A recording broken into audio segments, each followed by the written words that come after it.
crystal tumbler hit the mahogany desk with a sharp crack that made my spine straighten involuntarily. 3 years of marriage, and I still flinched at the sound of Sebastian's displeasure. Not from fear of physical harm, he'd never raised a hand to me, but from the weight of his contempt, heavy as lead in the air between us. "You're dismissed," he said, without looking up from the contract he was reviewing, his Italian accent turning the words into something sharp and final. As if I were staff. As if I weren't his wife. I remained standing in the doorway of his home office, the divorce papers clutched against my chest like a shield.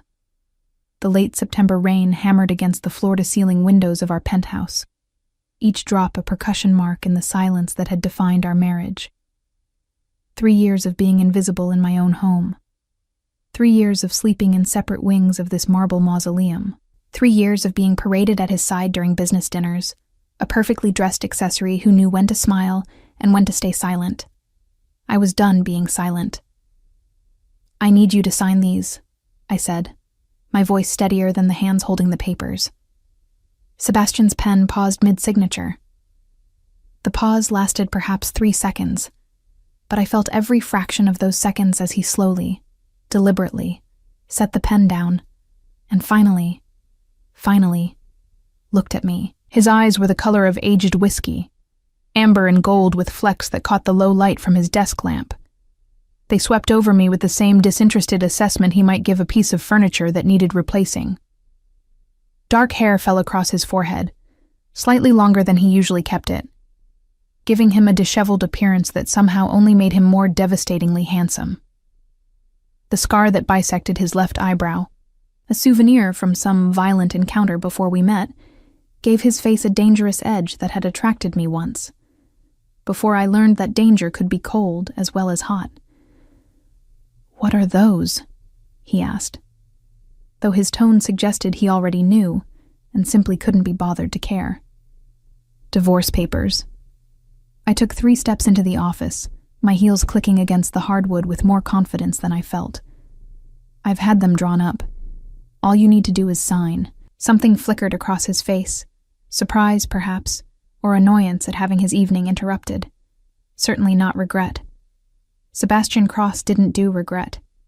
He was the heir to one of the city's most powerful crime families, a man who'd built his empire on calculated decisions and ruthless efficiency. Emotion was weakness in his world, and he'd never shown me an ounce of weakness. "We have an arrangement," he said flatly, returning his attention to his contract as if I'd merely asked him to review the dinner menu. "An arrangement that's fulfilled its purpose," I countered. "Your grandfather wanted you married to solidify your position. I needed protection from my father's debts and the men he'd sold me to. We both got what we needed 3 years ago. Now I want out." "No." The single word dropped like a stone into still water, sending ripples of shock through me. I'd expected many reactions, indifference, perhaps relief that he'd be rid of his unwanted wife, but not this flat refusal. "You can't just say no," I said, hating the tremor that crept into my voice. "We have grounds, irreconcilable differences, a marriage that exists on paper only. Any judge in this city answers to me," Sebastian interrupted, finally looking up again with those amber eyes that saw everything and revealed nothing. "You seem to have forgotten who you married, Stella." As if I could forget. As if every day of the past 3 years hadn't been a reminder that I'd traded one form of captivity for another. My father's gambling debts had been astronomical, and the men he'd borrowed from weren't the forgiving type. They'd made it clear that I was collateral, and they'd been coming to collect when Sebastian's grandfather had offered a solution. Marriage to his grandson, in exchange for clearing the debt and providing protection. I'd been naive enough to hope for something more than a business transaction. Sebastian had been honest enough not to pretend. "I haven't forgotten," I said quietly. "But this marriage is destroying me, Sebastian. You don't want me. You've made that abundantly clear every day for 3 years. Why not just let me go?" He rose from his chair, and I was reminded viscerally of the physical presence he commanded.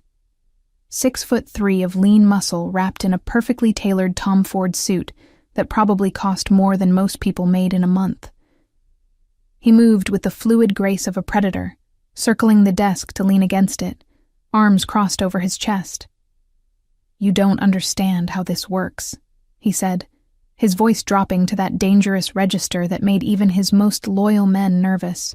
"Divorce in our world isn't like signing papers and walking away. It's weakness. It says I can't control my own household. It says I made a mistake. Do you know what happens to men in my position who show weakness?" "They get eaten alive," I whispered, remembering the fragments of conversation I'd overheard over the years. The carefully coded discussions about rivals who'd fallen from power, about families who'd lost their standing, about the brutal efficiency with which Sebastian's world dealt with vulnerability. Exactly. He studied me with something that might have been curiosity if he were capable of such a mundane emotion. "Why now, Stella? You've been the perfect Mafia wife for 3 years. Quiet, obedient, decorative. What changed?" "Everything," I wanted to scream. "I've changed. I've spent 3 years watching and listening and learning this world you inhabit. I've transformed myself from a terrified girl running from her father's mistakes into someone who understands power and leverage and survival. I've made myself useful in ways you've never bothered to notice, because you've never bothered to look at me at all." But I didn't say any of that. Instead, I set the divorce papers on his desk with deliberate care. "I've met someone," I lied, the words bitter on my tongue but necessary. Men like Sebastian only understood threats to their possessions. And maybe, just maybe, the suggestion that another man wanted what he'd discarded would finally make him let me go. His expression didn't change, but the temperature in the room dropped several degrees. When he spoke, his voice was silk over steel. "His name. That's not his name."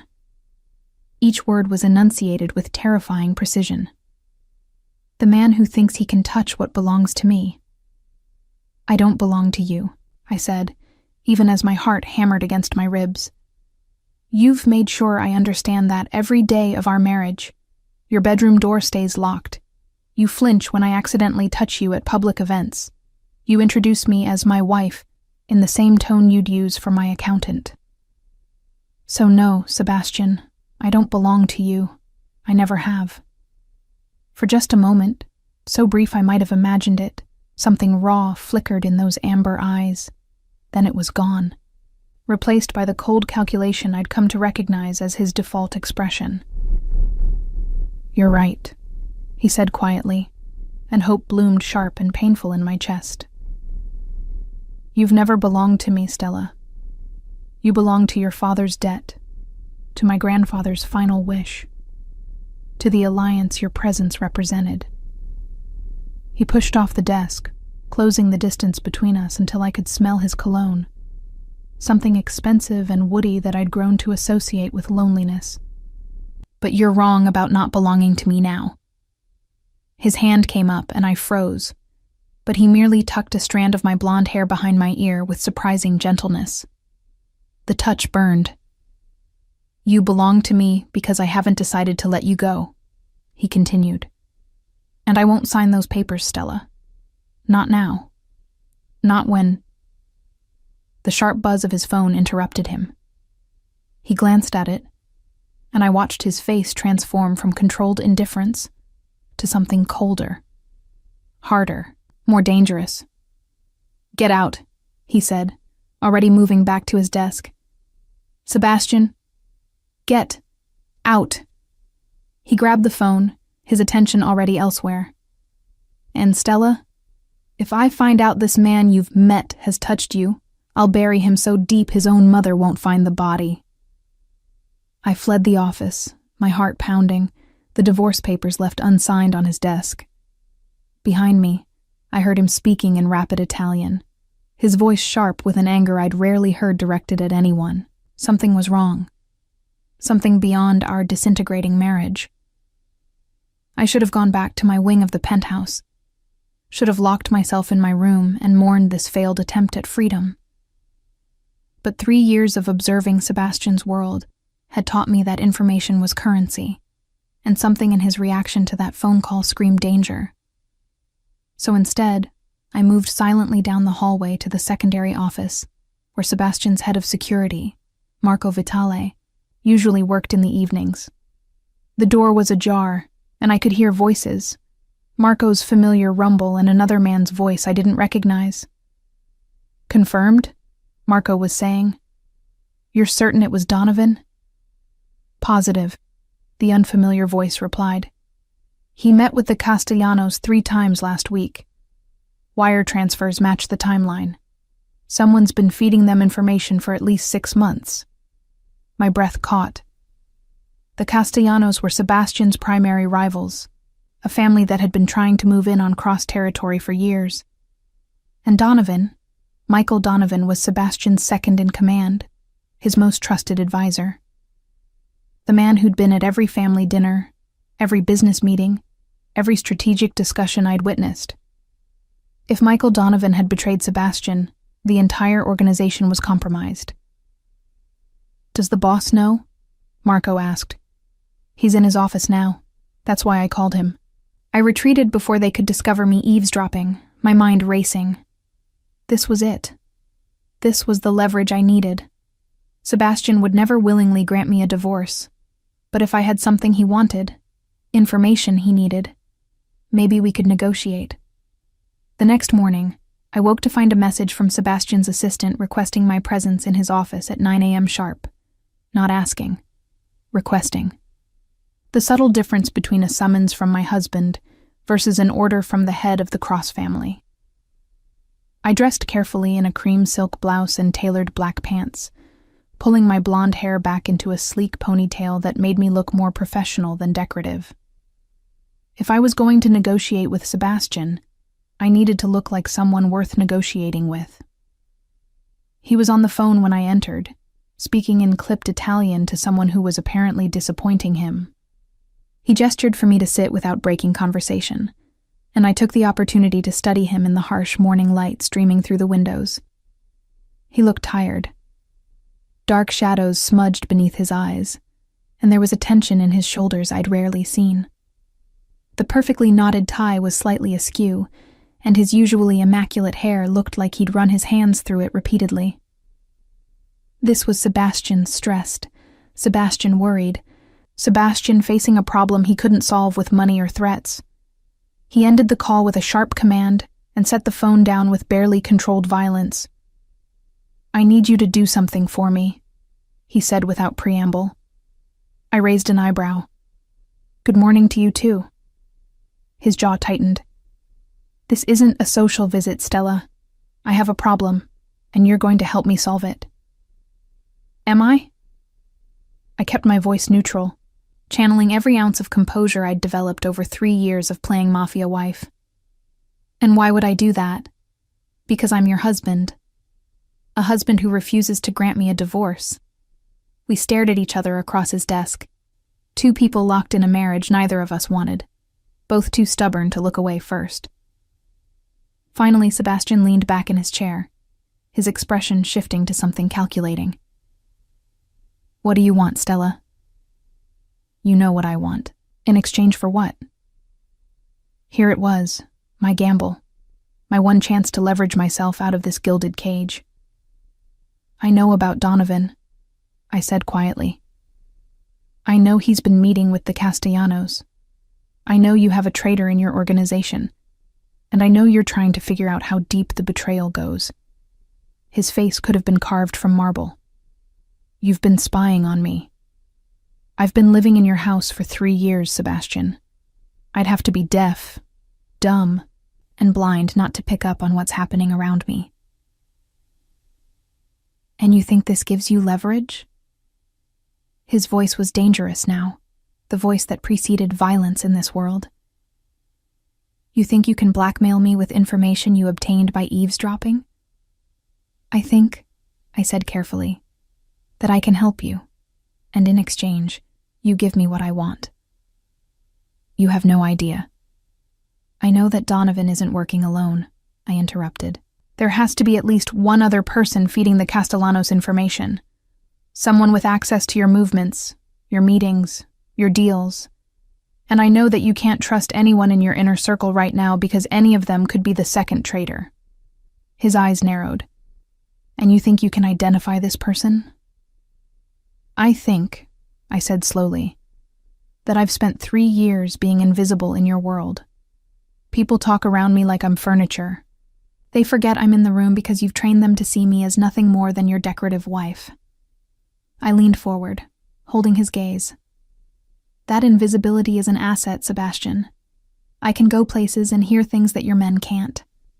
I can be your eyes and ears without anyone suspecting. Absolutely not. He stood, pacing to the windows. You have no training, no experience. Do you have any idea how dangerous? I have 3 years of watching and learning, I interrupted. I know who reports to whom. I know the hierarchy. I know which of your men are loyal and which ones are just scared. I know the dynamics of your organization better than you think. He turned back to face me, and for the first time since I'd known him, I saw genuine surprise in his expression. You've been paying attention. Someone had to.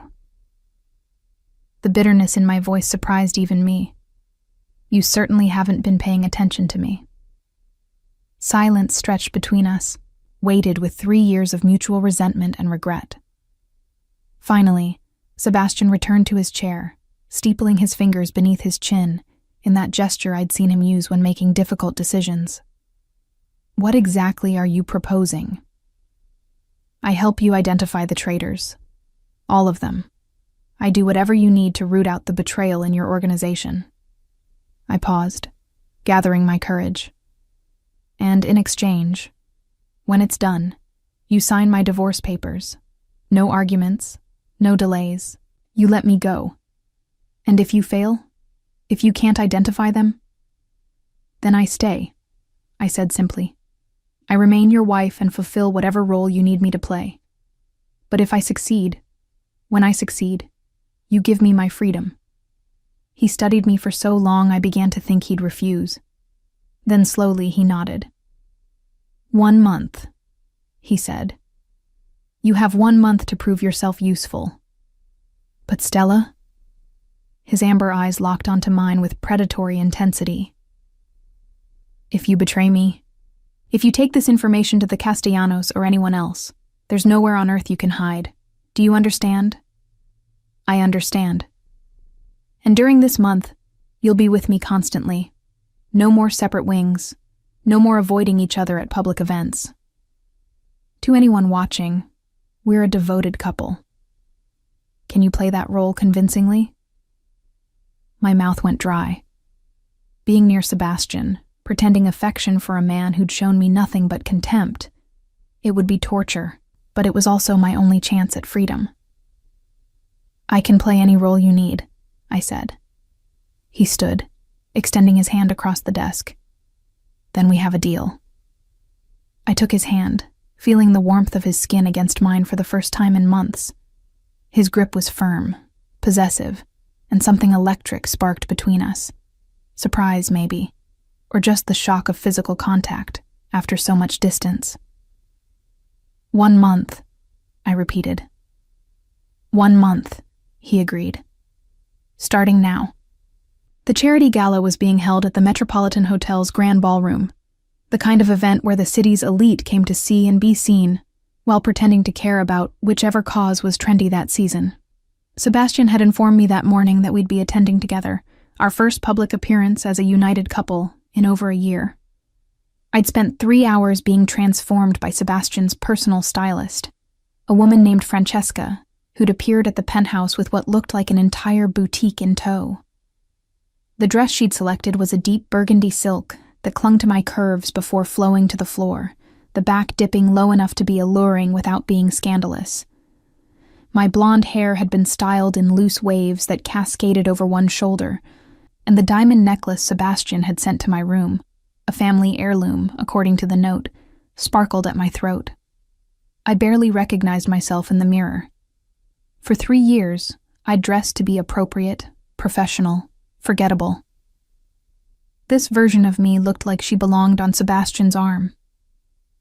"Ready?" he asked from the doorway, and I turned to find him watching me with an expression I couldn't decipher.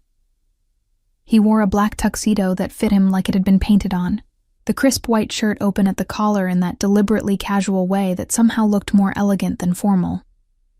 His dark hair was styled back from his face, emphasizing the sharp angles of his cheekbones and that scar that bisected his eyebrow. He looked like danger wrapped in expensive fabric, and I hated that my traitorous body reacted to the sight of him. "As I'll ever be," I replied, grabbing the small clutch that matched my dress. He crossed the room in 3 long strides, and I froze as his hand settled on my bare shoulders. His touch was warm, firm, possessive in a way that sent shivers down my spine. "Remember," he murmured, his breath ghosting against my ear, "we're in love. Devoted. Inseparable. Can you do that?" "Can you?" I challenged, tilting my head to look up at him. Something flashed in his amber eyes. Irritation, perhaps, or grudging respect. "I'm a better actor than you think." His hand slid down my arms, and he caught my left hand, frowning at my bare ring finger. "Where's your wedding ring?" "I stopped wearing it 6 months ago," I said. "You never noticed." His jaw tightened. "Well, I'm noticing now." He pulled a velvet box from his jacket pocket, opening it to reveal a stunning band of diamonds that matched the necklace. "This was my grandmother's. You'll wear it tonight." "Sebastian, this isn't negotiable, Stella." He slid the ring onto my finger with surprising gentleness. "We're selling a fantasy. The fantasy requires proper props."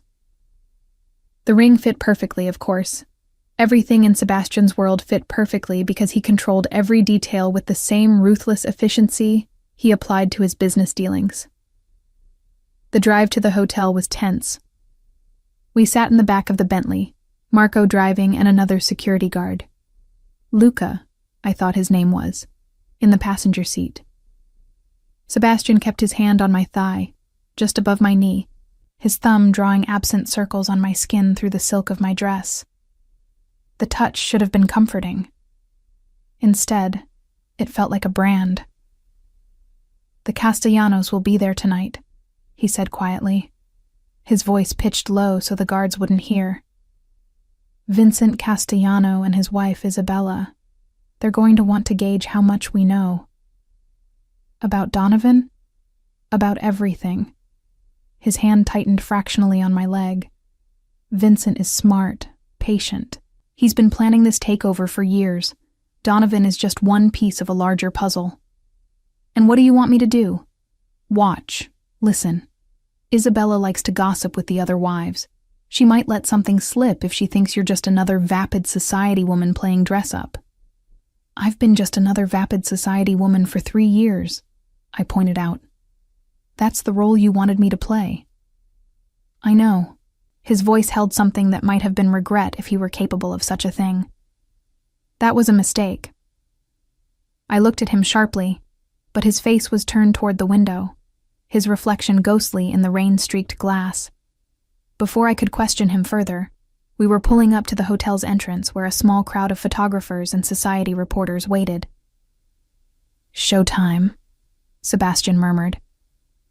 He exited first, then turned to offer me his hand, helping me from the car with the kind of attentiveness that made the cameras flash furiously. His arm slid around my waist, pulling me close against his side as we walked the red carpet. I smiled at the photographers, remembering 3 years of lessons in how to look graceful under scrutiny. But this felt different. Sebastian's hand at my waist was possessive, protective in a way it had never been before. He looked down at me with what anyone watching would interpret as devotion, and I found myself responding to the fiction, leaning into him, placing my hand on his chest as though I did this every day. "You're a natural," he whispered as we paused for more photos. "So are you," I replied. I almost believe you actually want me here. His hand tightened on my waist. Maybe I do.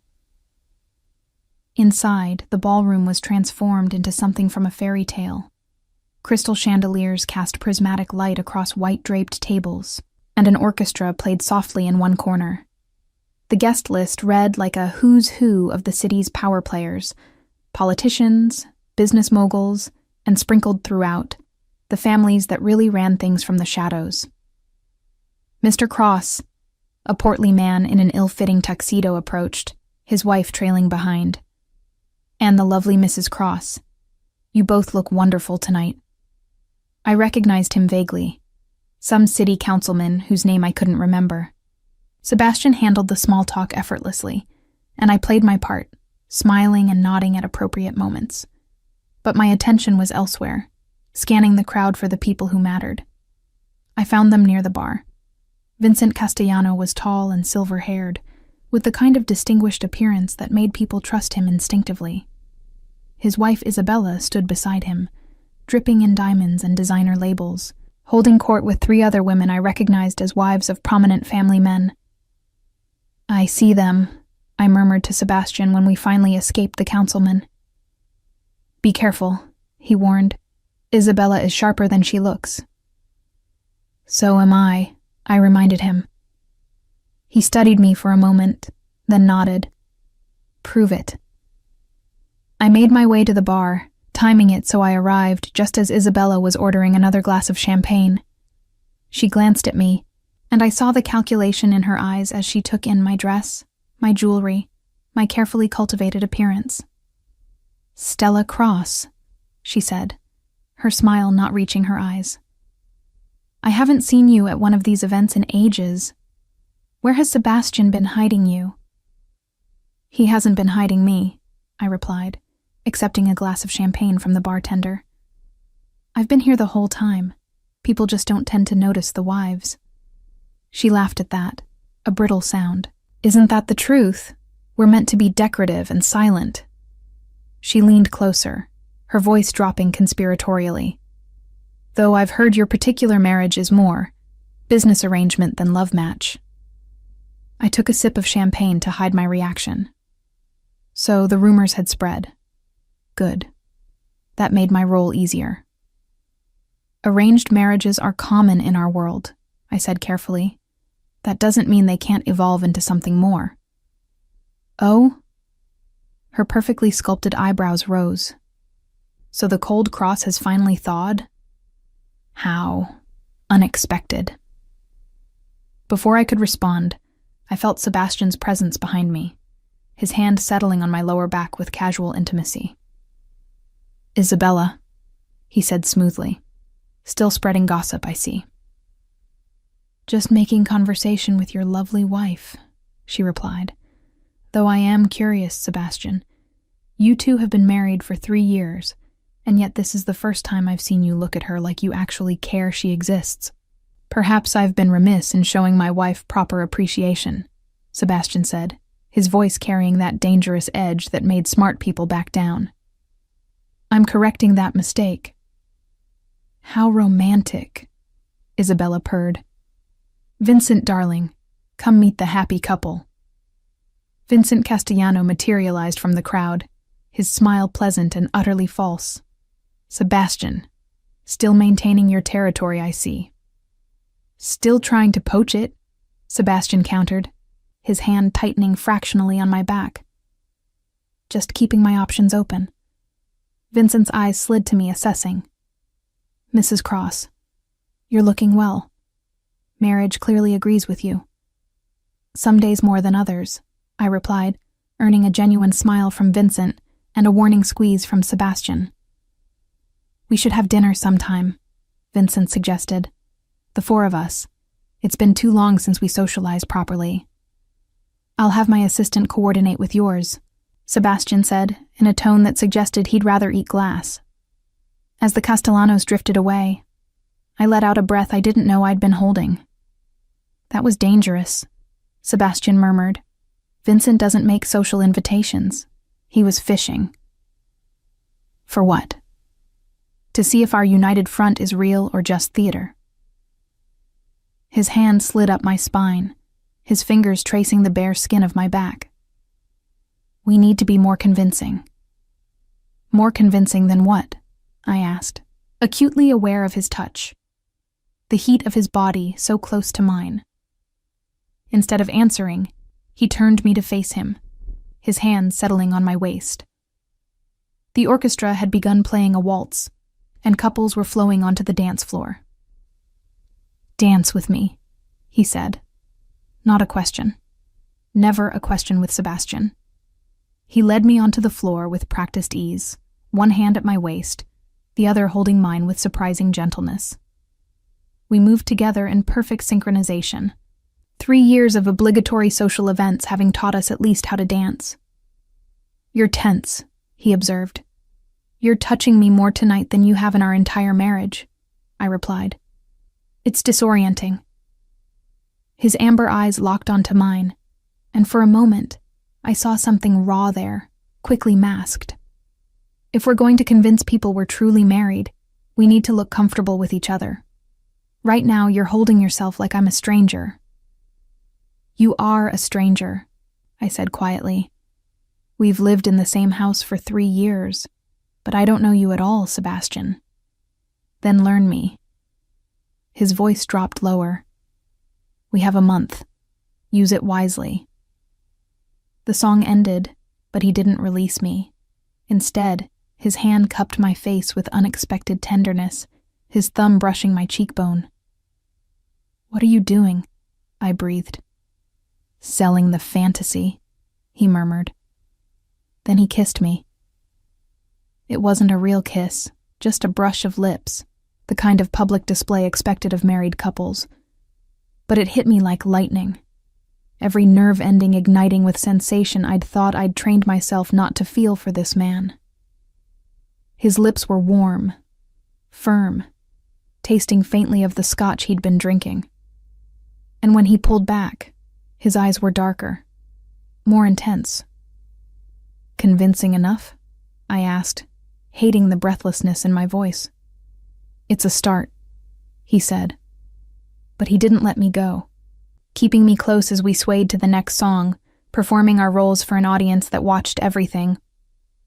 I don't know when the performance started feeling less like acting and more like something real. Maybe it was the way his hand moved on my back, proprietary but gentle. Maybe it was the way he looked at me when he thought I wasn't paying attention, something hungry and confused flickering in those amber eyes. Or maybe it was just my own lonely heart, desperate to believe that the man who'd ignored me for 3 years might actually be capable of seeing me now. Either way, by the time we left the gala, something had shifted between us. Something dangerous and inevitable that I was afraid to examine too closely. The war had begun, and I was caught in the crossfire between the man I'd married and the man he might become.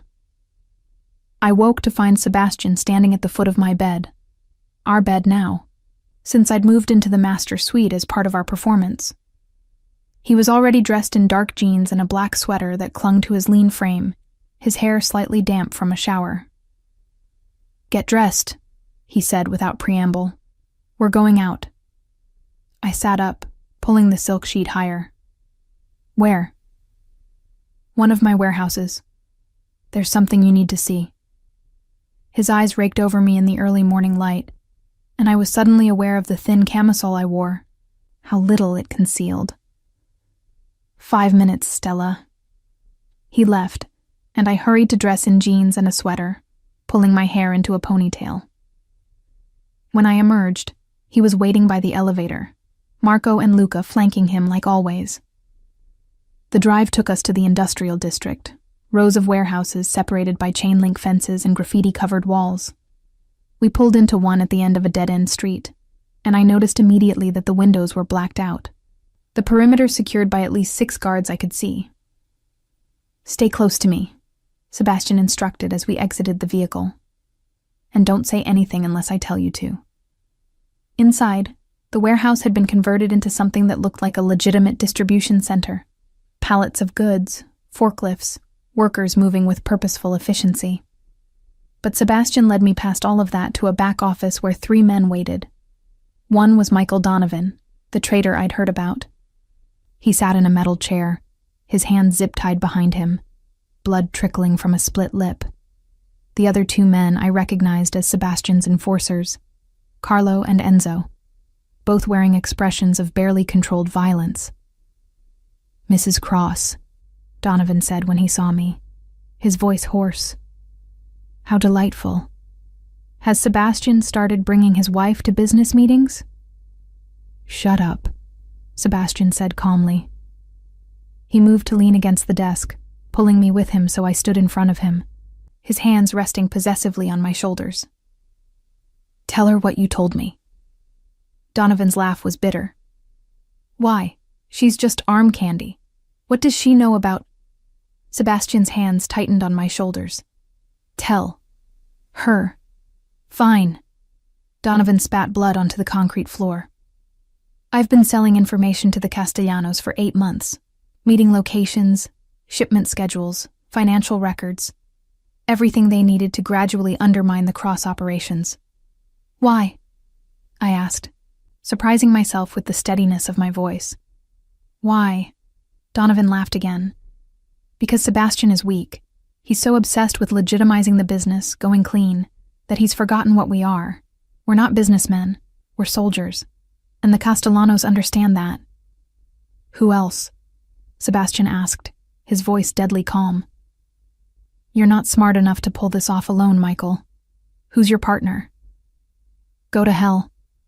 One of the enforcers, Carlo, I think, moved forward, but Sebastian held up a hand, stopping him. Instead, he gently turned me to face him, his hands framing my face with surprising tenderness. "What do you think, wife?" he asked, his amber eyes intense on mine. Should I have Carlo continue his interrogation? I understood what he was doing, using me as a prop, a psychological weapon, making Donovan believe I had influence over Sebastian's decisions, that I was complicit in whatever violence would follow. It should have horrified me. Instead, I felt something cold and calculating click into place. "I think," I said slowly, keeping my eyes on Sebastian's face, "that Donovan is stalling. He's waiting for his partner to extract him or eliminate him. Either way, he's already dead and knows it. So the question isn't whether to hurt him more. That's pointless. The question is who benefits most from Donovan staying silent." Sebastian's eyes widened fractionally. Surprise, maybe even approval. "Go on. His partner has to be someone with access to this location," I continued, my mind racing. "Someone who knows about this interrogation, someone who could coordinate a rescue or assassination." I turned to look at the 2 enforcers. "When was Donovan brought here?" 3 hours ago, Enzo replied, glancing at Sebastian for permission to answer. "And who knew about it?" "Just the family," Carlo said. "Boss, Marco, Luca, me, and Enzo. Standard protocol for traitor interrogation. So," I said softly, pieces clicking together. "The second traitor is either in this room right now, or they're one of the 4 guards outside. Or they're Marco or Luca." Silence fell over the room. Donovan's eyes narrowed, evaluating me with new respect. Or new contempt, it was hard to tell.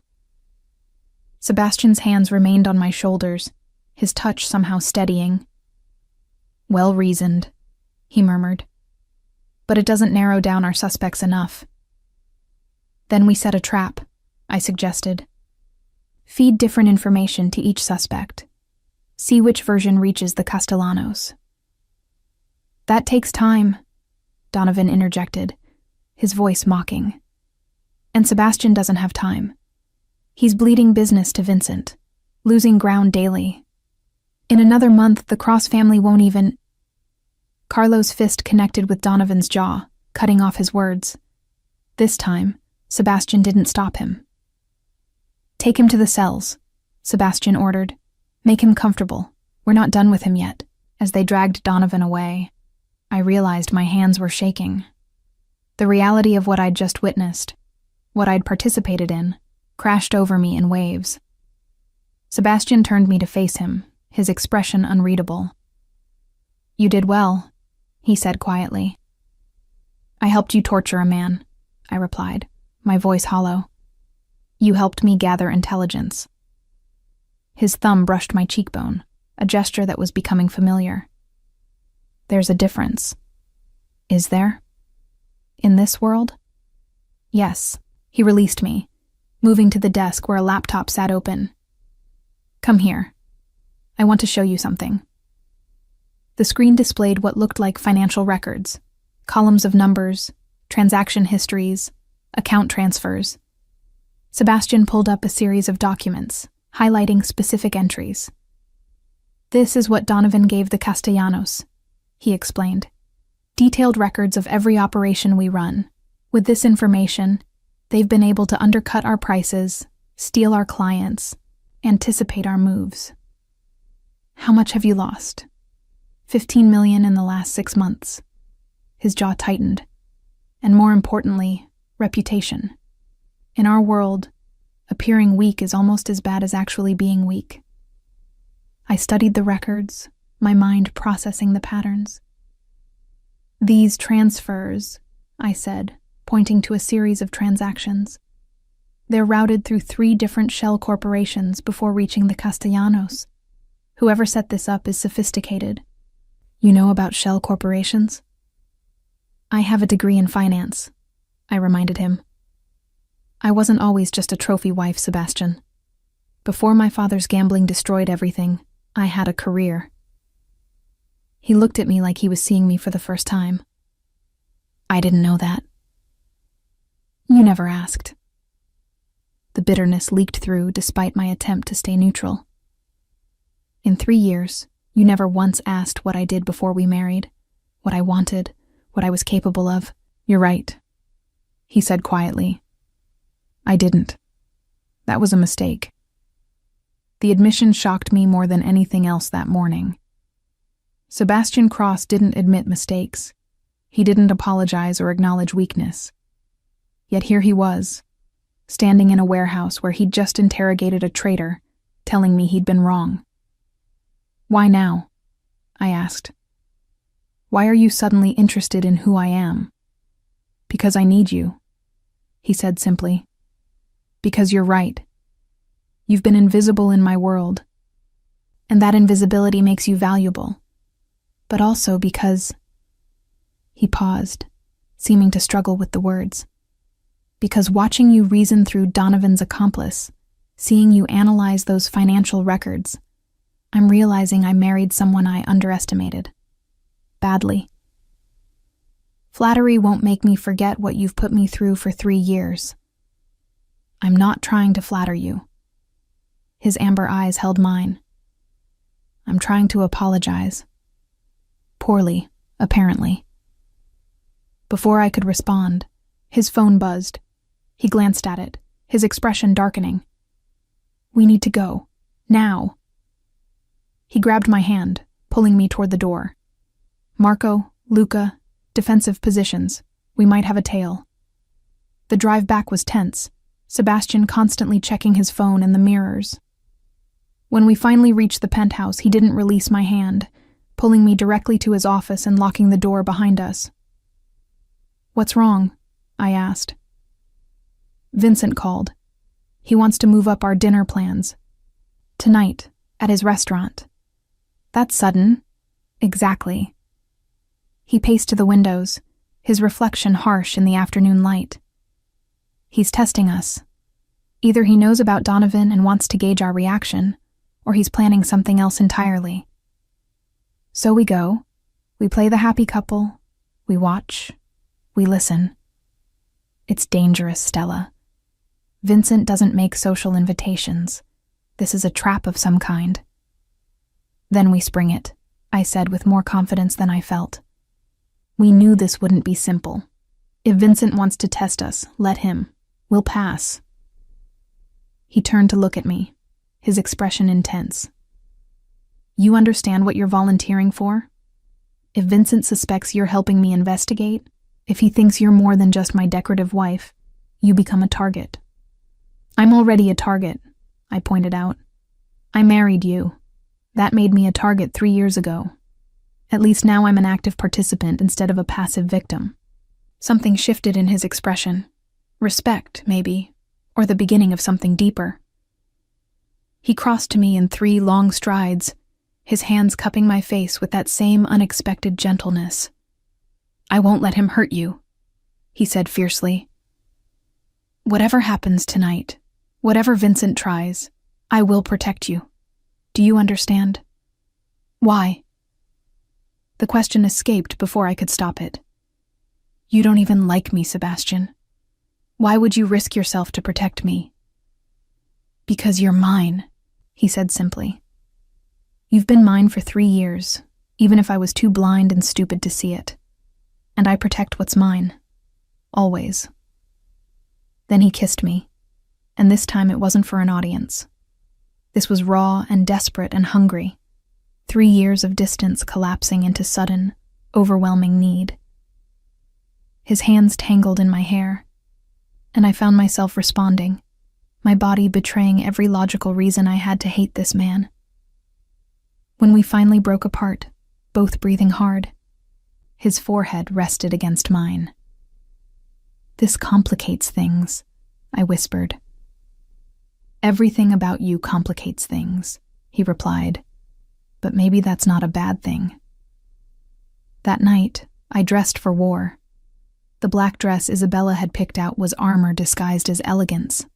Sleek, sophisticated, with a neckline that hinted without revealing. I paired it with the diamond jewelry Sebastian had given me, each piece a declaration of ownership and protection in equal measure.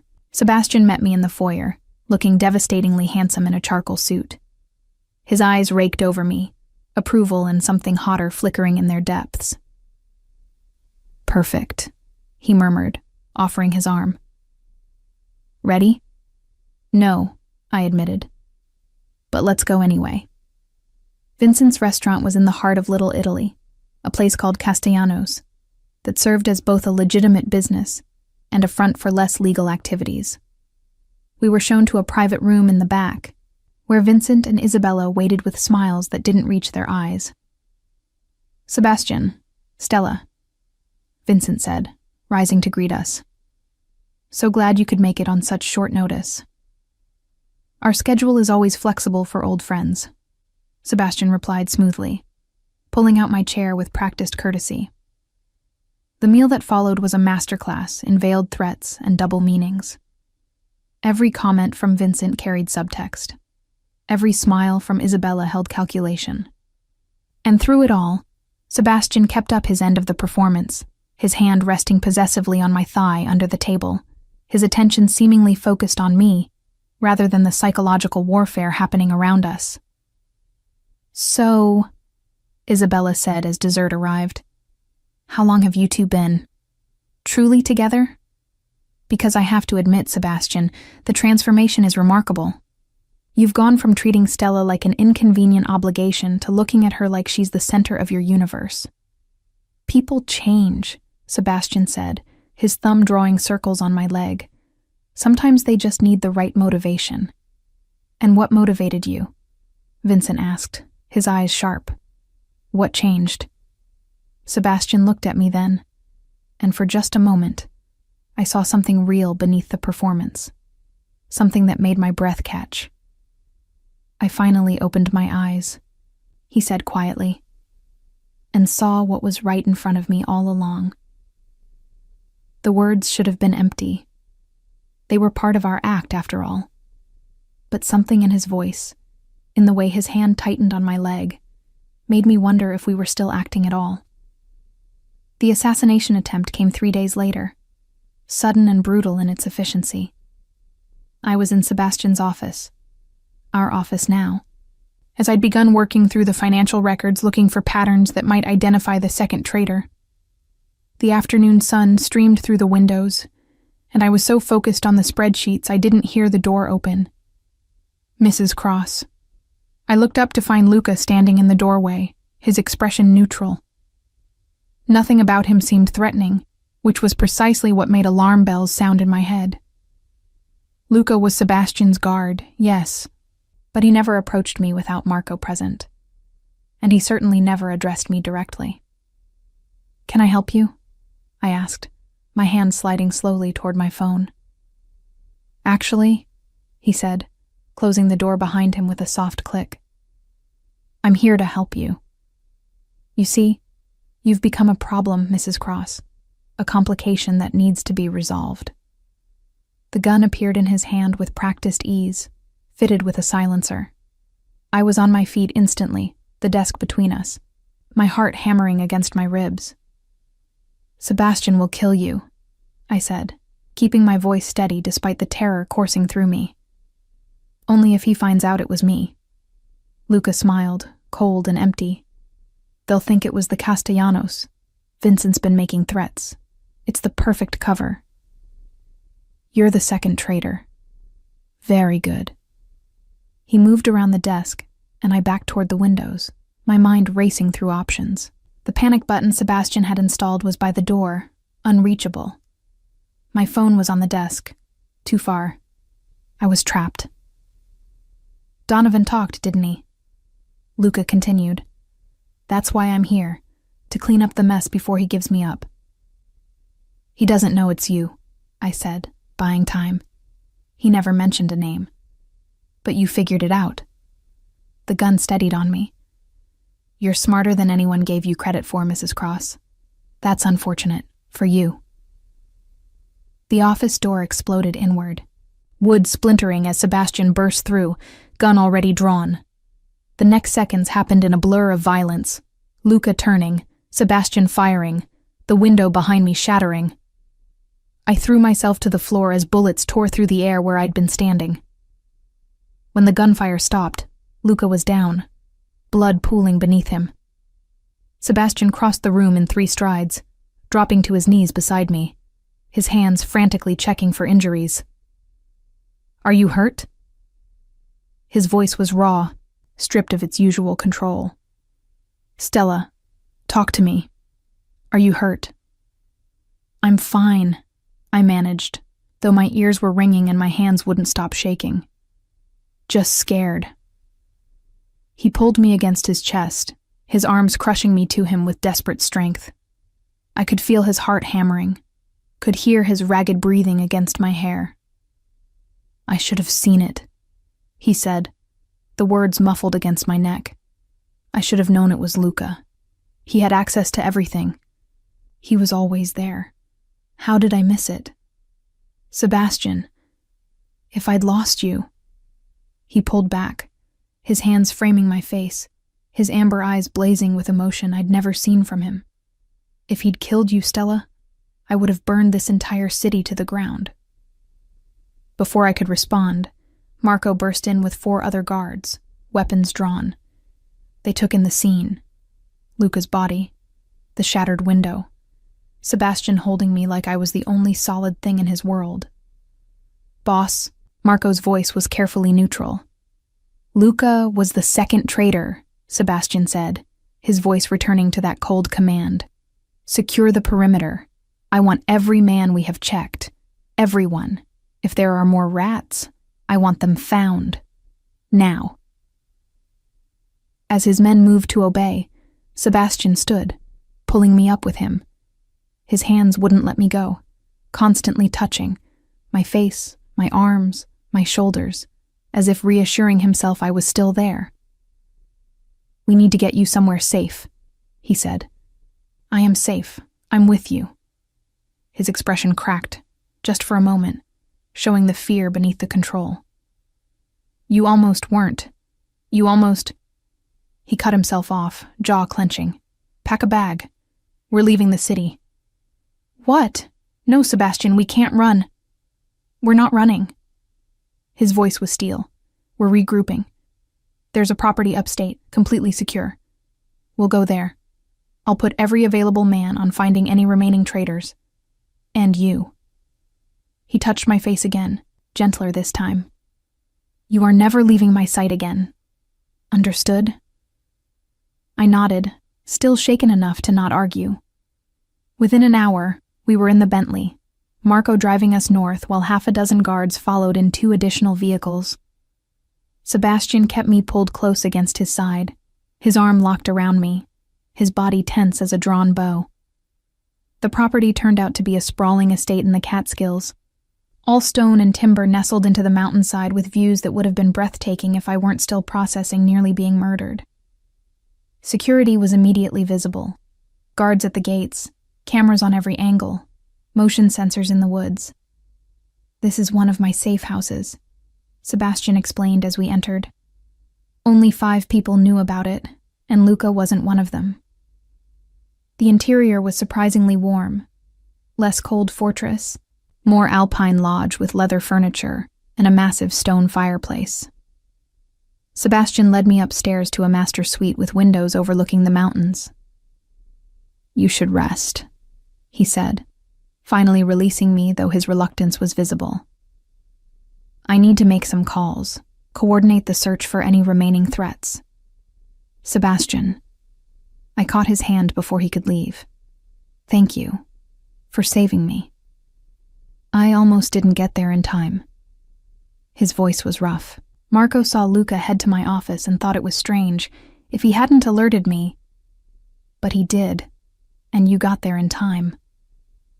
I stepped closer, confused by the emotions warring in my chest. This man had ignored me for 3 years, had made me feel worthless and invisible.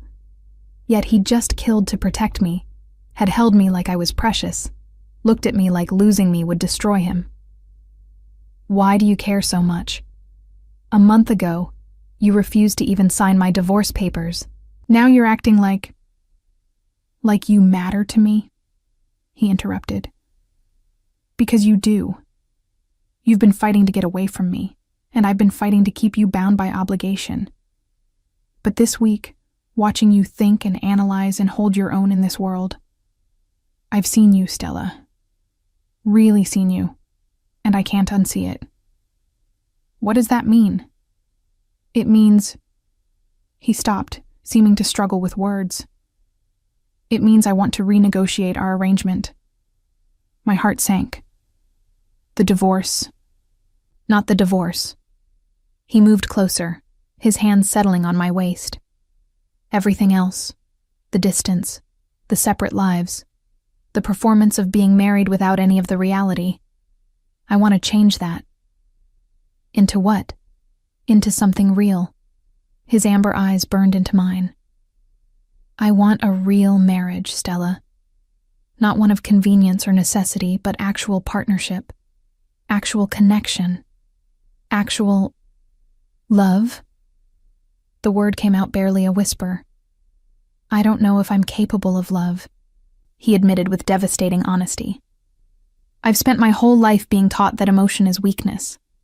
But what I feel when I look at you, when I think about losing you, if that's not love, it's as close as I've ever come." I should have said no. Should have reminded him that 1 week of pretending to be a couple didn't erase 3 years of neglect. Should have protected myself from the man who'd already hurt me so deeply. But my treacherous heart had other ideas. "Sebastian." "Don't answer now," he interrupted. "Think about it. We have time. Once the situation with the Castellanos is resolved, once we're sure there are no more threats, we'll talk. Really talk. And you'll tell me what you want." He touched my face, his thumb brushing my lower lip. "But know this. I'm going to fight for you, Stella. Fight to earn the chance you never should have had to ask for. Because somewhere in this fucked up week, you stopped being an obligation and became the most important thing in my life." Then he kissed me, soft and deep and devastating. And when he finally pulled away and left me alone in that mountain bedroom, I sank onto the bed, my mind reeling. The man I'd married was a stranger, but the man I'd spent this week with, the one who'd held me and saved me and looked at me like I was everything, that man was becoming dangerously familiar, and I wasn't sure if that was the best or worst thing that could happen. Night fell over the mountains, and I found Sebastian in the study downstairs, surrounded by laptops and phones, coordinating his search for remaining traitors. He looked exhausted, the stress of the past days evident in the tension of his shoulders. Come to bed, I said from the doorway. He looked up, surprise flickering across his face. I have work to do. You have work to delegate. I crossed to him, taking the phone from his hand despite his protest. Your men can handle tonight's sweep. You need rest. Stella, please. I held his gaze. Just be human for one night. Not the Mafia boss, not the general directing his troops, just Sebastian. Something in my words made him crack. He nodded slowly, letting me lead him upstairs to the master bedroom. We changed in awkward silence. Him in the attached bath, me in the bedroom, both acutely aware this would be the first night we'd actually sleep in the same bed rather than just share a space. When he emerged in sleep pants and a t-shirt, I was already under the covers, my heart racing. He climbed in beside me, careful to leave space between us. We lay there in the darkness, the mountain silence profound after the constant noise of the city. I'm sorry, he said finally. For the past 3 years.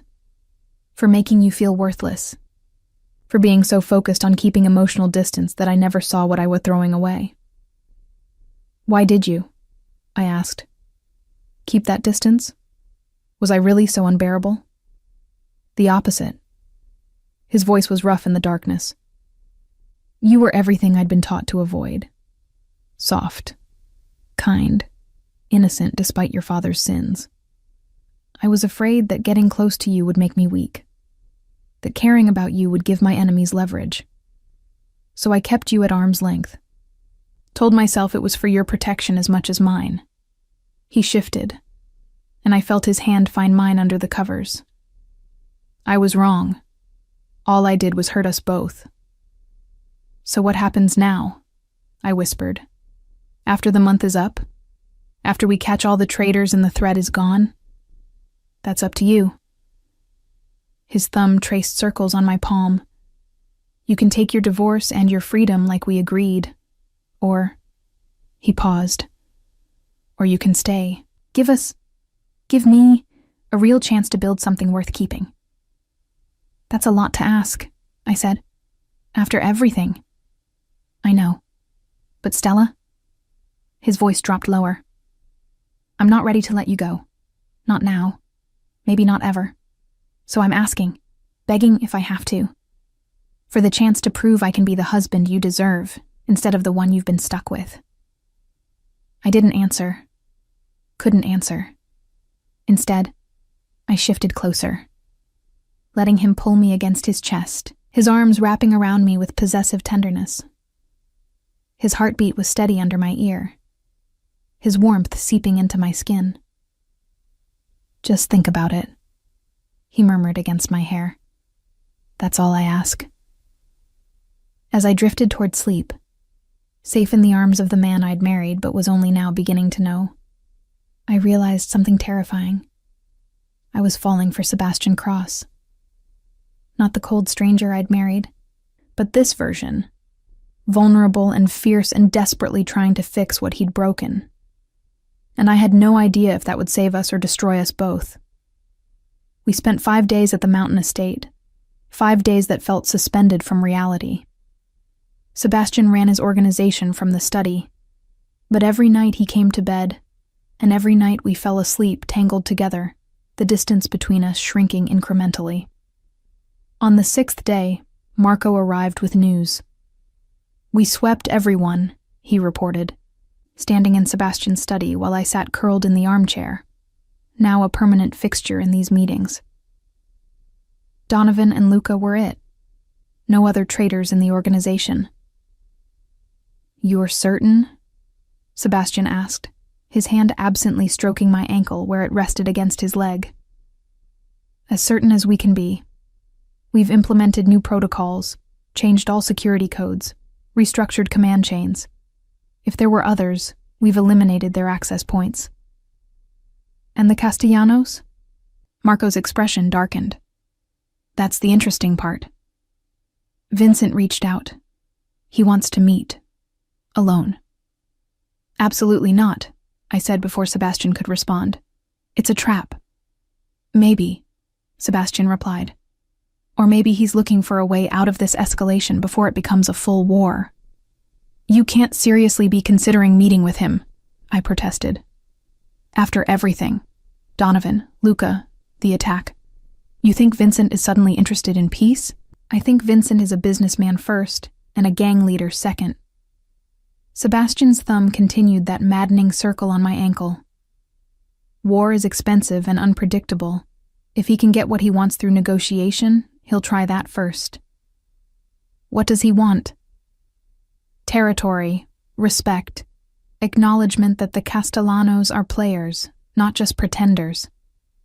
Sebastian's jaw tightened. Things I'm willing to discuss if it means ending this without more bloodshed. I'm coming with you, I announced. Stella. I'm coming, I repeated firmly. You said it yourself. Vincent has been testing whether our marriage is real or performance. If you show up alone, it suggests you don't actually value my input. But if we go together, as partners, I met his eyes. It sends a message. Pride flickered across Sebastian's face. You're starting to think like a Mafia wife. I'm starting to think like someone who doesn't want her husband killed. The word hung between us. Husband. Not ex-husband or soon-to-be ex-husband. Just husband. Sebastian's hand tightened on my ankle, his expression intense. All right, he said finally. We go together. But Stella, if anything goes wrong, you get out. Promise me. Only if you promise the same. His smile was crooked. Stubborn woman. You married me, I pointed out. Best decision I ever made, he murmured so quietly I almost didn't hear, even if I was too stupid to realize it at the time. The meeting with Vincent was set for the following evening at a neutral location, an upscale restaurant neither family controlled. We dressed carefully. Sebastian in his armor of tailored suits, me in emerald silk that matched my engagement ring. The ring I'd stopped noticing as a brand and started seeing as a promise. The restaurant was elegant but discreet, the kind of place where powerful people made deals away from prying eyes. Vincent and Isabella sat at a corner table, and I noticed immediately that Isabella looked uncomfortable, her usual confidence replaced with wariness. Sebastian. Stella. Vincent rose as we approached, his silver hair impeccable, his smile practiced. Thank you for coming. Your invitation was intriguing, Sebastian replied, his hand at the small of my back as we sat. Though I'm curious what prompted this sudden interest in diplomacy. Let's not pretend this is sudden. Vincent poured wine with steady hands. We've been circling each other for years. My father and your grandfather had their understanding. Perhaps it's time we developed our own. Your understanding didn't include stealing my men and feeding them to betray me, Sebastian said mildly, but his eyes were hard. No, Vincent agreed. That was ill-advised. Donovan approached us with information. We took advantage of the opportunity. But recent events have made clear that your organization is more resilient than we anticipated. Thanks to my wife, Sebastian said, surprising everyone at the table. His hand found mine, fingers intertwining. Stella identified both traitors. Without her insight, we might still be bleeding information to you. Vincent's gaze shifted to me, reassessing. Impressive, Mrs. Cross. You're clearly more than decorative. My husband has many talents, I replied smoothly, recognizing my value as one he's developed recently. Isabella laughed at that, genuine amusement breaking through her wariness. I like her, Vincent. She has spine. Which brings us to why we're here, Vincent said. I propose a division of territories. The docks remain Cross. The casino operations become Castellano. We each stay out of the other's primary businesses. No more undermining, no more warfare. Just business. Sebastian was quiet for a long moment, his thumb tracing patterns on my hand. I could practically see him calculating angles, weighing options, assessing threats. And in exchange? He asked finally. In exchange, the Castellanos acknowledge Cross as first among equals in the city. Public respect. No more challenges to your authority. It was a good offer, better than I'd expected. But something about the ease of Vincent's concession made my instincts scream warning. "There's a catch," I said, drawing 3 pairs of eyes to me. Vincent's smile widened. "Perceptive. Yes, there's a condition. My nephew Anthony has been courting your cousin Gabriella for 6 months. I want your blessing for their marriage. A union that ties our families together properly, not through betrayal, but through blood." Understanding crashed over me. This wasn't about territory at all. It was about legitimacy. Vincent wanted the Cross name tied to his family, wanted the respectability and power that came with such a connection. "No," Sebastian said flatly. "Sebastian," Vincent began. "No," he repeated. "I won't trade my cousin like a poker chip, even for peace. Gabriella makes her own choices about who she marries." "Noble," Vincent said, his voice cooling, "but impractical. This is how our world works. Strategic marriages, family alliances." "Is that what you think my marriage is?" Sebastian interrupted. His hand tightened on mine. "A strategic necessity?" "Isn't it?" Vincent challenged. "You married Stella to satisfy your grandfather's demands. Now you're suddenly in love? Forgive me if I'm skeptical." "Believe what you want," Sebastian said, his voice dangerous now. "But understand this. I don't trade people. Not my wife, not my cousin, not anyone under my protection. If Gabriella wants to marry Anthony, I'll give my blessing. But I won't force her hand for a business deal. Then we have nothing to discuss." Vincent stood, his expression hardening. "I offered you peace, Sebastian, a fair division of power. You're rejecting it out of misplaced sentiment." "I'm rejecting it because some things aren't for sale." Sebastian stood as well, pulling me up with him. "You want respect. Earn it through your own merit, not by marrying into my family name." "Careful, Cross," Vincent warned. "Pride comes before the fall." "Then I'll fall with mine intact," Sebastian replied. "But I won't betray the people who trust me. Not for peace, not for profit, not for anything." As we left the restaurant, my heart pounded with a mixture of fear and something that felt dangerously like hope. Sebastian had just chosen principle over practicality, had risked war to protect his cousin's autonomy. The man who'd treated our marriage as a transaction 3 weeks ago had refused to let anyone else be traded like property. "That was stupid," I said as Marco drove us home. "Probably," Sebastian agreed. He kept my hand in his thumb continuing those maddening circles. "But necessary. If I'd agreed, I'd be no better than your father, selling you to clear his debts." "I'm not your cousin, Sebastian. You did sell me." "No." His voice was fierce. "Your father sold you. I bought you. There's a difference. But you're right. I treated you like property instead of a person. That changes now. Starting with making sure no one in my family suffers what you did. Even if it means war? Even then." He looked at me, his amber eyes intense in the passing streetlights. "Some things are worth fighting for, Stella. You taught me that." "I didn't teach you anything. You taught me that people aren't currency, that loyalty is earned, not bought, that sometimes the strongest thing you can do is value someone beyond their strategic worth." He lifted our joined hands, pressing a kiss to my knuckles. "You taught me how to be better, how to be worthy of you." "Sebastian." "I know we haven't finished our month," he interrupted. "I know you haven't decided whether to stay or take the divorce. But Stella, I need you to know something." He turned more fully toward me. "I'm falling in love with you. Maybe I've been falling since you walked into my office with those divorce papers and demanded I see you as more than an obligation.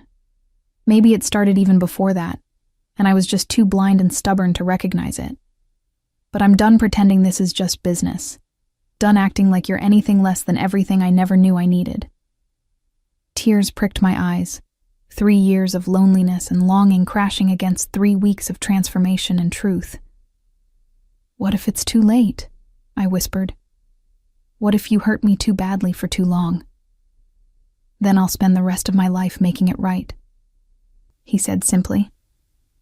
"Every day, I'll prove that the man you married is dead, and the man I've become is worthy of the chance you gave me. By refusing a business deal that could have brought peace? By refusing to treat anyone the way I treated you." His hand cupped my face. "By choosing people over power. By putting you first. Always. The way I should have from the beginning." I didn't know what to say to that, how to reconcile the cold stranger I'd married with this man who looked at me like I hung the moon. So instead, I kissed him, pouring 3 years of hurt and 3 weeks of hope into the connection. When we finally broke apart, both breathing hard, he rested his forehead against mine. "Give me the rest of the month," he murmured. "Let me prove this is real. Let me show you what we could be if you choose to stay. And if I choose to leave?" Pain flickered across his face, but he answered honestly. "Then I'll sign the papers. I'll set you free. I'll hate every second of it, but I'll do it. Because if you've taught me anything, it's that love means respecting someone's choices, even when they break your heart." That night, we made love for the first time, as something more than obligation or performance. It was raw and desperate and tender all at once. 3 weeks of growing connection finally finding physical expression. And afterward, lying in his arms with his heartbeat steady under my ear, I realized something terrifying and wonderful. I loved him, the man he was becoming, if not entirely the man he'd been. I loved his fierce protection, his gradual softening, his determination to earn what he'd once taken for granted. I loved how he looked at me now, like I was precious and powerful in equal measure. But love wasn't enough to erase 3 years of pain, and I still didn't know if I could trust this transformation, or if it would dissolve the moment our agreement ended. 2 weeks left. 2 weeks to decide if I was brave enough to bet on a man who'd proven he could break me, but was fighting to show he could cherish me instead. 2 weeks to choose between the freedom I'd craved and the love I'd never expected. The final week arrived with both vindication and complication. Sebastian's refusing Vincent's deal had seemed noble in the moment, but the consequences came swiftly. 3 of our smaller operations were hit in coordinated strikes. Nothing catastrophic, but enough to send a message. Vincent wasn't accepting rejection gracefully. "He's testing us," Sebastian said, reviewing damage reports in his study. I sat across from him, no longer a decoration but a partner. My financial analysis spread across the desk. "Seeing if we'll buckle under pressure." "We won't," I said with certainty. "The losses are manageable. And look," I pointed to the pattern I'd identified. "Vincent's hitting operations that were already underperforming. He's not going after our profitable ventures. Because he still wants a deal," Sebastian realized. "He's applying pressure, but not enough to start a real war." "Exactly. So we weather the storm, show strength, and wait for him to come back with a better offer." Sebastian looked at me with something like wonder. 3 weeks ago, you were asking for a divorce. Now you're strategizing gang warfare with me. 3 weeks ago, you treated me like furniture." I met his eyes. "People change.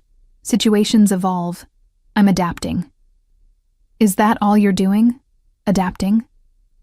He stood, moving around the desk to where I sat. His hands settled on the arms of my chair, caging me in. "Or is something else happening here?" My breath caught at his proximity, the heat of his body, the intensity in his amber eyes. "What do you want me to say, Sebastian? The truth." His hand came up to cup my face. Our month is almost up. You've helped me root out the traitors, strengthen my organization, navigate Vincent's challenge. You've fulfilled your end of our agreement. So tell me, Stella, do you still want that divorce? My heart hammered against my ribs. This was it. The moment I'd been building toward since I'd walked into his office with those papers a month ago. I'd wanted freedom then, an escape from a marriage that was slowly killing me. But now, I don't know, I admitted. You've changed, Sebastian. Or maybe you've just shown me parts of yourself you kept hidden. Either way, you're not the man I married 3 years ago. Is that good or bad? Both. Neither. I struggled for words. I'm falling for you. For this version of you that values me and protects me and looks at me like I matter. But I'm terrified, Sebastian. Terrified that the moment I choose to stay, the moment I commit to this marriage for real instead of obligation, you'll go back to being the man who ignored me for 3 years. I won't. His voice was fierce. I swear to you, Stella, that man is dead. I killed him the moment I almost lost you to Luca's bullet. The moment I realized that all the distance I'd maintained hadn't protected either of us. It had just made us both miserable. Promises are easy, I whispered. Especially when you're trying to avoid losing something. You're right. He pulled back, giving me space I suddenly didn't want. Words aren't enough, so let me show you instead. He crossed to his desk, pulled out a drawer, and retrieved a sheaf of papers I recognized instantly. My divorce papers. The ones I'd brought him a month ago. The ones he'd refused to sign. He set them in front of me, produced a pen, and in swift, bold strokes, signed his name on every required line. I stared at the signatures, my world tilting. What are you doing? Giving you a choice. His voice was steady despite the tension in his shoulders. Those papers are signed. Legal. If you file them tomorrow, our marriage is over. You'll get everything we agreed to. Financial support, protection, your freedom. Everything you asked for. I don't understand. I'm giving you the divorce, Stella. He crouched before my chair, taking my hands in his. Not because I want to. God knows I don't want to. But because you need to know you have the power here. That staying isn't about obligation or fear or even our agreement. If you stay now, it's a choice. Your choice. Made freely. Without coercion or deals or anything except what you actually want. Tears spilled down my cheeks, 3 years of emotional armor cracking wide open. What if I want the divorce? Pain flashed across his face, but he didn't look away. Then I'll respect that. I'll hate it. I'll probably spend the rest of my life regretting how badly I failed you. But I'll respect your choice. And if I want to stay, then we tear up these papers together, he said, his thumb brushing away my tears. And we build something real. Not a marriage of convenience or strategy, but an actual partnership. A real relationship where you're valued and cherished and treated like the queen you are. That's a pretty fantasy, I whispered. It's a promise. His amber eyes held mine. I can't undo 3 years of mistakes, Stella, but I can spend the next 30 years making sure you never doubt your worth again. I can love you the way you deserve to be loved from the beginning. I can be the husband you needed instead of the one you got. I don't need perfect, I said, fresh tears falling. I just need real. I need to know that this, I gestured between us, isn't just because you needed me to solve a problem, that it won't evaporate once the crisis is over. It won't. He kissed my knuckles, then my palms, his lips warm against my skin. The crisis is what made me see you clearly, but what I feel now has nothing to do with business or strategy. I love you, Stella. Not because you're useful or because you helped me catch traitors, but because you're brilliant and brave and beautiful. Because you challenged me. Because you made me want to be better. Because somewhere in this fucked up month, you became the center of my entire world. I looked at the signed divorce papers, then at the man kneeling before me, offering me both freedom and forever with equal honesty. The choice was mine, truly, completely mine. I picked up the papers slowly. Sebastian's face went carefully blank, preparing himself for rejection. But instead of walking away, I tore them in half, then in quarters, then kept tearing until they were nothing but confetti scattered across his desk.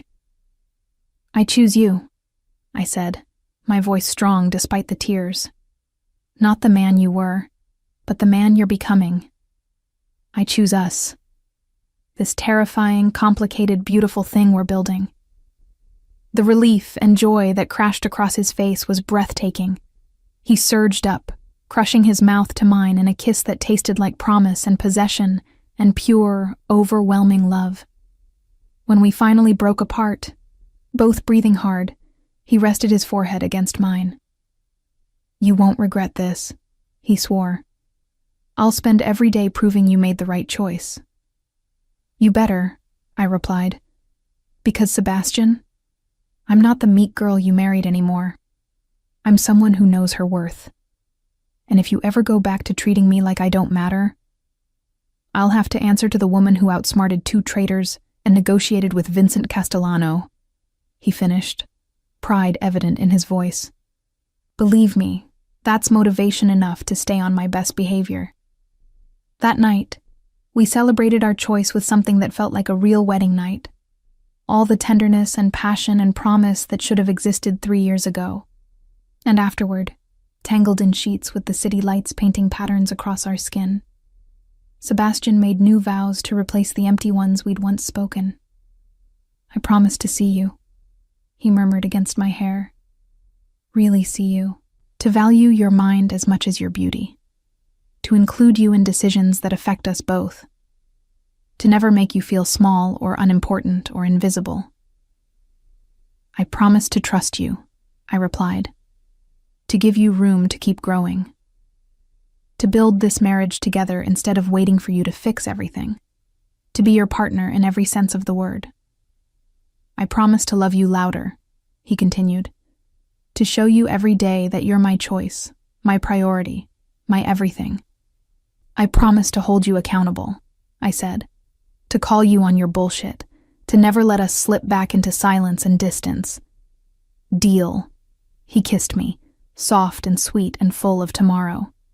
"Now and forever, Stella Cross, you and me." "You and me," I echoed. And for the first time in 3 years, I believed it. The next morning, I woke to find Sebastian already dressed, sitting on the edge of the bed and watching me with an expression of such tenderness it made my chest tight. "What?" I asked, suddenly self-conscious. "Just memorizing this," he replied. "You, in our bed, actually choosing to be here. I want to remember this moment for the rest of my life." "Sap," I teased, pulling him down for a kiss. "You're sap," he corrected. Then his expression shifted to something more serious. "There's something I need to show you. Get dressed." 20 minutes later, we were in his office. Our office now, I corrected myself. Sebastian unlocked a drawer I'd never seen him open before and pulled out a thick file. "I had this prepared 2 weeks ago," he said, setting it before me. "Before our month was up. Before you made your choice."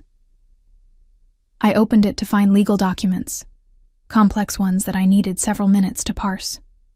But gradually, understanding dawned. "This is..." I couldn't finish the sentence, couldn't believe what I was reading. 50% ownership of everything I have," Sebastian confirmed. "The businesses, the properties, the investments, all of it. Signed over to you, irrevocably. Legally filed a week ago. Why would you do this? Because you needed to know you weren't powerless." His hand covered mine on the papers. 3 years ago, you came to me desperate and in debt, with no options. Your father had made you a commodity to be traded. I don't ever want you to feel that trapped again.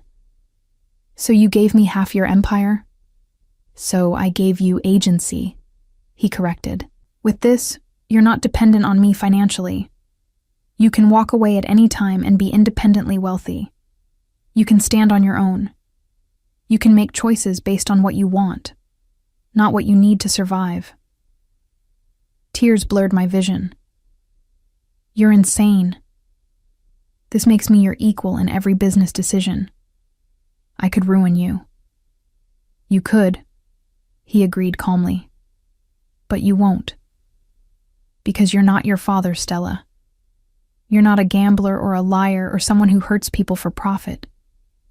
You're good and honest, and exactly the partner I need to keep me from becoming too much like my grandfather. I don't know what to say. Say you'll use this power wisely. He pulled me into his arms. Say you'll keep me honest. Say you'll be my conscience when I'm tempted to take the easy, brutal path. Say you'll remind me that some things, like people's autonomy and dignity, are never for sale.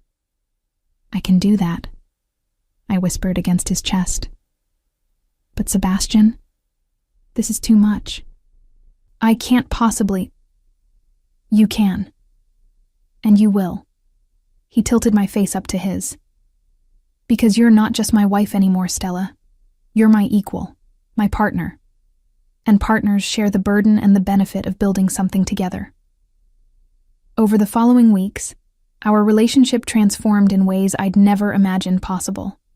Sebastian included me in every business meeting, valued my input, implemented my suggestions. We restructured the organization together, creating new protocols that made it harder for traders to gain footholds. We negotiated with Vincent again, this time together as a united front, and reached a deal that respected both families' territories and autonomy. I met with Gabriella, Sebastian's cousin, and found her actually in love with Anthony Castellano. Her marriage to him, when it happened 6 months later, was her choice. Approved, but not forced by Sebastian. The wedding united our families not through coercion, but through genuine affection. And through it all, Sebastian kept his promises. He saw me. He valued me. He loved me loudly and publicly, and without reservation. The man who'd flinched from my touch 3 years ago now reached for my hand constantly, as if he needed the contact to breathe. Our first real anniversary, 1 year after I'd torn up those divorce papers, Sebastian took me back to the mountain estate where we'd first shifted from performance to reality. I have something for you, he said, as we stood on the deck overlooking the mountains. More legal documents signing away your empire? I teased. Better. He pulled a small velvet box from his pocket, and my breath caught. Before you panic, it's not an engagement ring. We're already married, but I needed, to give you something that represented our real beginning. Not the obligatory wedding 3 years ago, but the day you chose me. Inside the box was a ring of emerald and diamond, delicate and beautiful. It was my grandmother's, he explained. She gave it to my grandfather when he'd nearly ruined their marriage through neglect and pride. It was her way of saying she chose him anyway, that she was willing to build something better. I want you to have it. To remember that even when I fail, and I will fail, Stella, because I'm human and imperfect, I'm choosing you. Every day. Forever. I let him slide it onto my right hand, companion to the wedding band on my left. You're still a sap. I'm your sap, he corrected, echoing that morning a year ago. Then he dropped to one knee on the deck, and I started laughing through tears. What are you doing? We're already married. I'm asking properly this time, he replied. Stella Cross, will you marry me? Not as a business arrangement or a strategic alliance, but as two people who love each other. Will you build a life with me? Have children with me? Grow old with me? Will you continue to choose me, every day, for the rest of our lives? Yes, I said, pulling him up to kiss him. Yes to all of it. Now and always and forever. And as the sun set over the mountains where our real marriage had begun, I knew I'd made the right choice. Not the safe choice or the expected choice, but the right one. I'd chosen love over fear, possibility over certainty, and the man who'd proven he could change over the easy path of walking away. Sebastian had despised me for 3 years, but in one transformative month, he'd fallen in love with me. And I'd fallen right back, straight into the future we'd build together. A future based not on obligation, but on choice. Not on convenience, but on love. Not on who we'd been, but on who we were becoming, together.